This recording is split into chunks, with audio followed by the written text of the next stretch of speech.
General John Monash was one of the more successful generals of the First World War. A protege of Sir Douglas Haig, he commanded the Australian Corps from May 1918 until the armistice.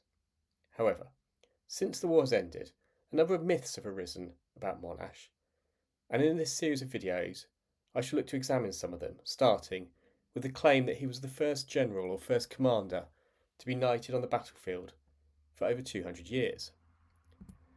So where has this myth come from? Well, you can find it in a number of secondary sources written about Monash. Peter Fitzsimmons, for example, writes that it was the first time a commander had been knighted on the field of battle since 1743. Similarly, Roland Perry states the same. And you can even find it on the Australian War Memorial webpage, where in a potted biography of Monash, they say that it was the first knighthood bestowed on a commander in the field in nearly 2 centuries. And this claim is repeated ad nauseum on the internet.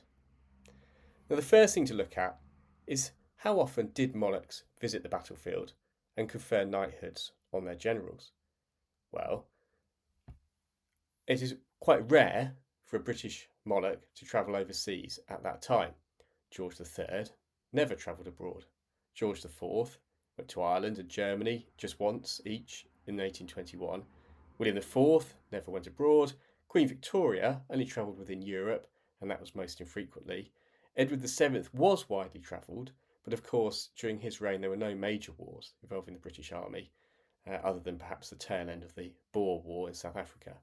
So really George V was the first monarch who had the capability and the will to travel to a major battlefield where commanders were leading their men into serious conflict.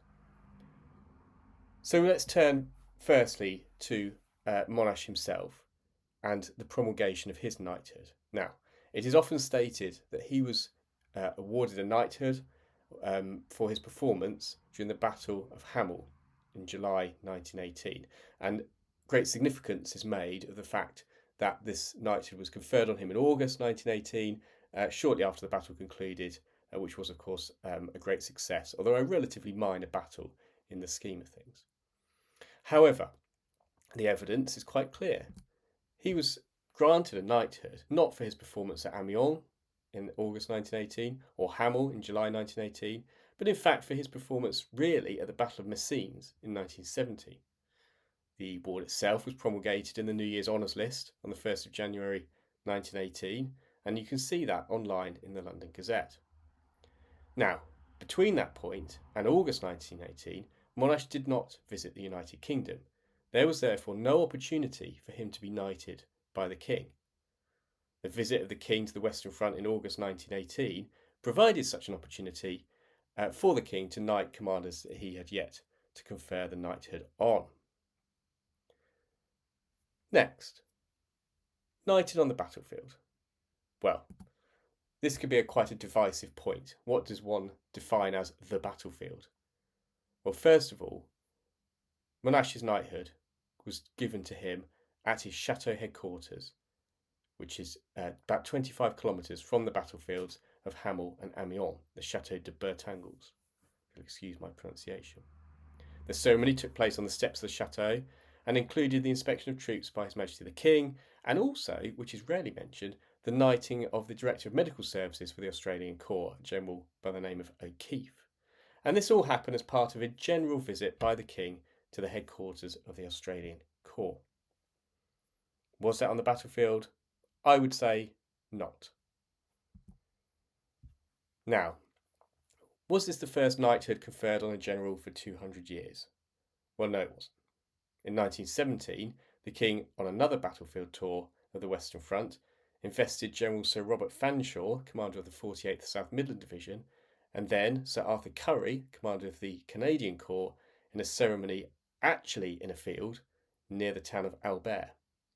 At that time, Fanshawe, who was invested first, was commanding his division a short distance away, engaged in combat on the Somme battlefield and in the advance to the Hindenburg line. Very shortly after, his division would move north to Ypres to take part in the Third Battle of Ypres or Passchendaele. This was much closer to the front line, it was literally in a field, and there is photographic evidence of this. And the Imperial War Museum have it at photo Q5682. And here is Robert Fanshawe being invested by the King in July 1917. So what did Monash himself have to say? He makes no claims that he was knighted in the battlefield. And in fact, you can read his letters. They're online in the Australian War Memorial, and many of them have been published in a book. He writes to his wife on the 1st of January, telling her that he's been elevated to the knighthood and how pleased he is, thus putting to bed the fact, or the claim, that he was knighted as a result of his performance at Hamel. And he celebrates this. He has a slap-up meal, officers only, of course, on the 30th of January 1918 to celebrate. And within his personal files, again online, one may see the rather delicious menu that was concocted in commemoration of this event. So to conclude, John Monash, although a very competent general, was not knighted in the field, the first general knighted in the field for 200 years. He was knighted at his chateau headquarters during a routine visit by the King. He wasn't knighted because of his performance at Hamel or Amiens. He was knighted because he performed well as a divisional general in charge of 3rd Australian Division, particularly at the Battle of Messines. And this award was promulgated in the London Gazette on the 1st of January 1918. And in any event, he wasn't the first general knighted on the Western Front by the King in the field. Both Robert Fanshawe and Arthur Currie certainly preceded him.